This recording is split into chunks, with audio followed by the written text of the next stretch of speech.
Good morning. Thank you all for being here today for our Inclusive Arts Contest Award Show.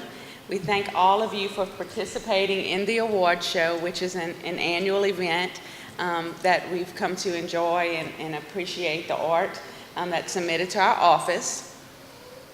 And I would like to, at this time, introduce the First Lady of the state of Louisiana, Ms. Donna Edwards. She is going to talk to us about one of her initiatives because Ms. Edwards is a teacher and arts is her passion. And she's going to talk about her initiative, which is called Teach Ma'am. And she's going to tell you all about it. So at this time. Good morning. What a beautiful day it is today. An honor to be here with all of you. So yes, I was a former educator and was able and was blessed to be able to teach music in the classroom, elementary level. So one of the things that really bothered me is that because our public schools are so strapped for funding and such, music, art, and movement, unfortunately PE too, these different programs get cut out of so many of our schools, and so many schools throughout the state don't offer music and they don't offer art. And unfortunately, some don't offer PE. So I'm really starting this to get ground. I'm putting my first teacher in a classroom, hopefully the beginning of this year. It's taken a long time to get this going, but it's called Teach Ma'am because we love Yes Ma'am in the South. So Teach Ma'am means teach music, art, and movement in our schools. So it's really, we have some wonderful programs throughout our state that enhance the arts, after-school programs that we're so grateful for. But one of the things I felt like we were missing was the educator in the classroom. And so promoting that, advocating for that, and really trying to spark a fire under our superintendents across our state to find out how we can make this a priority. So, you know, the one thing about music, art, movement is in the school system, they really enhance the other core curriculum. And we know the data shows that they increase all kinds of levels of scoring and attendance. But it also, the thing about music, art, and movement, or the arts, is that it crosses all borders. It really brings everybody together, you know, all cultural, all, you know, obviously from being here today with you all, you know that the arts brings out so much from us inside, and it allows us to express that and be creative. You know, one of the things that I was able to, Bambi, was it the Prism? When we were in New Orleans, they had a band. What group was that? The band? No, the group. Prism Project? Yes. Is it just the Prism Project that they do the drums? I don't know if you're familiar with that, but they did an amazing job in New Orleans last couple months ago. But bringing everybody together and showing it doesn't matter who you are or what you have to give, but the arts crosses all levels and brings us all together. And what really, you know, like I said, it doesn't matter who you are or what level you are. It's an expression of who you are inside. So thank you for allowing me to be here today, and thank you for allowing me to share this time with you all. I'm so excited to see the artwork. I wasn't able to go through there yet, so I'm excited to see that also. So thank you, Bambi, for all you do. And so now I also want to introduce Jamar Ennis. He's now the Director for Life. And he's been someone actually for the past several years who's been dedicated to disability affairs. And so it's we're sad to see him go, but he's moving on. He's doing great things within the governor's office. And he will be the one to announce the awards today. So please give me a hand in welcoming Jamar Ennis. At this time, we'd like to recognize our 2017 award winners in the Inclusive Art Show competition. So when you hear your name called, please come to the stage, receive your award, and remain where we'll take a group picture. For the Elementary Division I, we'd like to call Emily Grimmett, third place award winner, Shiloh Bell, second place, and first place, Miss Kaylee Cook.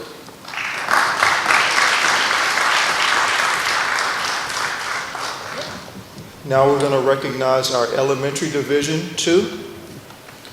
Third place, Mr. Xavier Simone. Second place, Miss Macy Leger. And first place, we have Blair Young. At this time, we'll recognize our high school division winners. At third place, we have Trey Conrad. And at second place, we have Ariane Hanna. In first place, we have Ms. Haley Radiato. Now, at this time, we will recognize our adult winners. In second place, we have a tie. We have Mr. Marcus Kilgore, and we have Mr. Jerome Pillo. In first place, we have Ms. Dana Torito.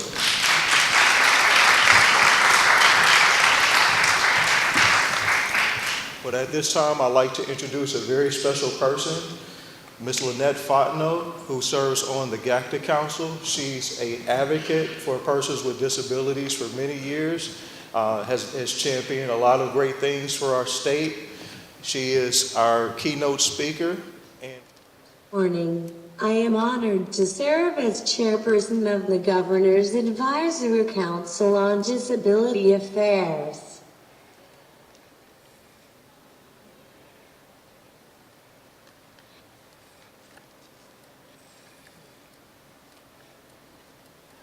I want to welcome all of you, especially the Governor Edwards and First Lady Donna, to the Inclusive Art Awards ceremony.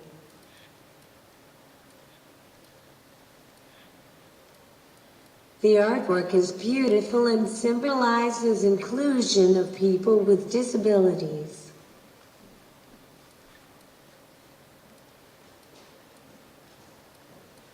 I know a lot of thought and effort was put into each painting.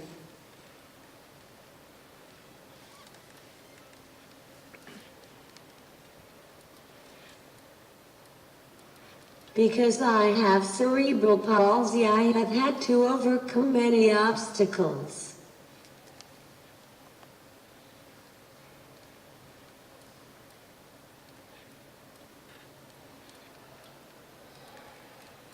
Inclusion helped me overcome these obstacles.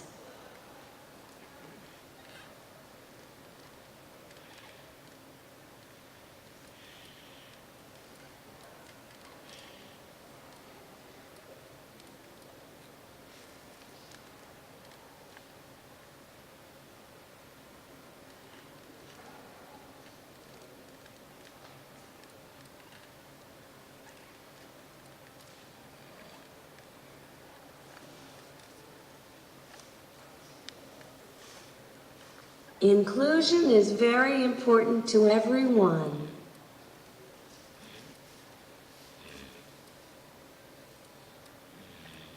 Being included was a challenge. I had to compete with everyone else who could do things so easily.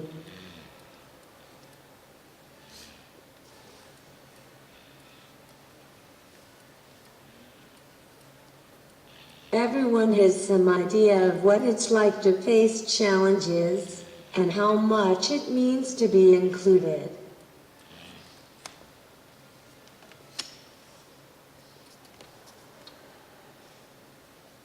One of my friends decided she would teach me to paint. I thought she had lost her mind.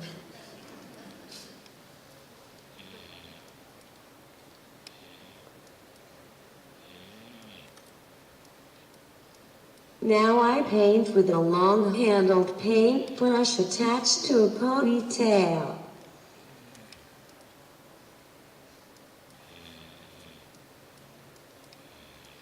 How and why? I do not know.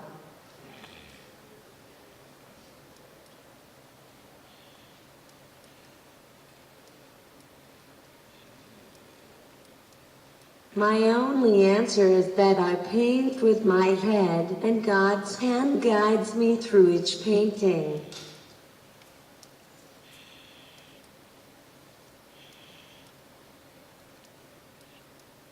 Still, my life needed more meaning.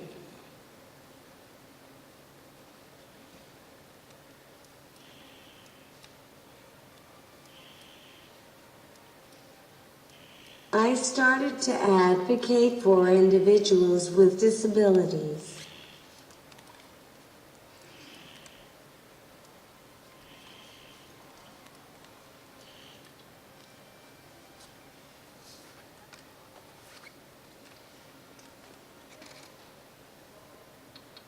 My goal as an advocate is inclusion of all individuals with disabilities in our schools and communities.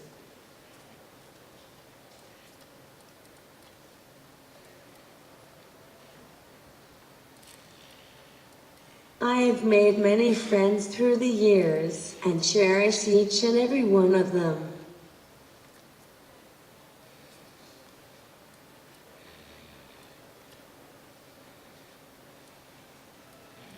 So many people have touched my life and helped me overcome obstacles. One of my college friends invited me to her wedding. That wedding was the beginning of a whole new life for me. I met my husband, Matthew.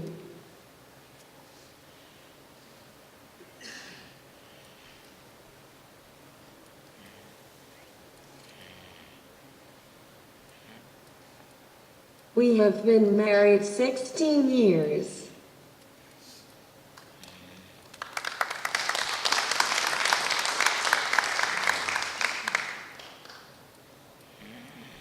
Matt looks beyond my disabilities and looks at the person I'm on the inside.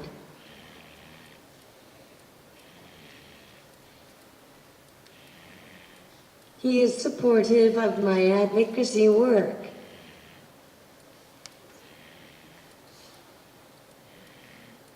We go out in the community, and I hope that our presence helps others understand that anything is possible.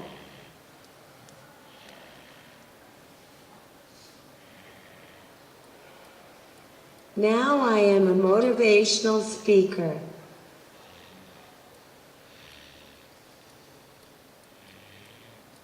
I talk about my life and my success because of inclusion. Being able to communicate is the key to inclusion. My iPad helps me to communicate.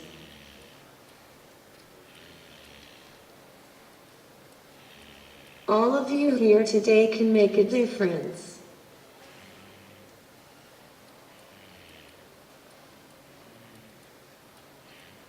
Whether you have a disability or not, you want to be included.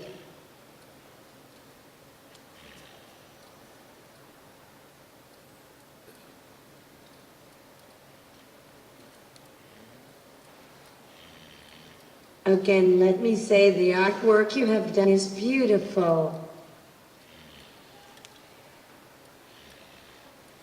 Congratulations to all the winners.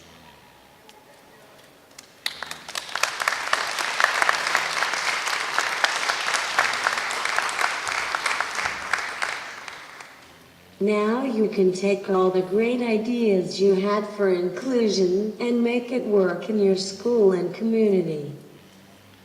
The possibilities are endless.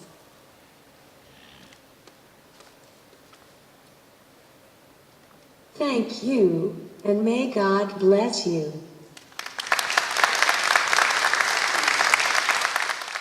My picture is about a little boy helping a man who lost his leg, and the mom is in the background supervising them.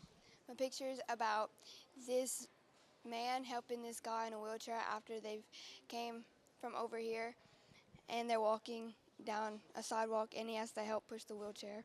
It's about these two teenagers, artists, that like to do art, and they lost their arms, so they painted their mouth. This is something I do yearly because I also have family that are disabled. I have friends that are disabled. And it's the love and care that I share with the students so that they can learn from it. And I think they did a great job. We worked very hard all summer to get this event going. And I'm so proud to say that I have a first, second, and third over at Port Barre High School. Really what inspired me to enter this contest is the fact that visual impaired, mentally impaired, physically impaired people can make a difference in the world, and that it showed that just because of my disability, there is a way to overcome it, no matter what you do and where you are. My picture had one child down on the ground, laying down as though he was hurt or injured, and another bending down as reassurance to attempt to see what was wrong in a school hallway, representing the bullying issue that I had to deal with because of my disabilities, and the reassurance from my friends representing the person bending down to help, and showing that we don't have to fight, we could all just simply get along, and that's that. If you're watching this and you are impaired in any sort of way, just keep trying. Well, I actually came down to receive the award for second place, in the Inclusive Art Contest for the Disability Affairs. And how does winning this award make you feel? It feels real special. Like I said, this is actually my second time winning. The first time was in last year, and it feels real special just to do an art piece to a certain great cause. Tell me a little bit about your piece. Okay, my piece, I want to unify every disability, show the unity within each. So I did a team theme where I had one who was actually had a broken leg, one cheerleader with no arm, and I had also a guy in a wheelchair playing basketball. We're all on the same team, but yet they showed they are actually unified.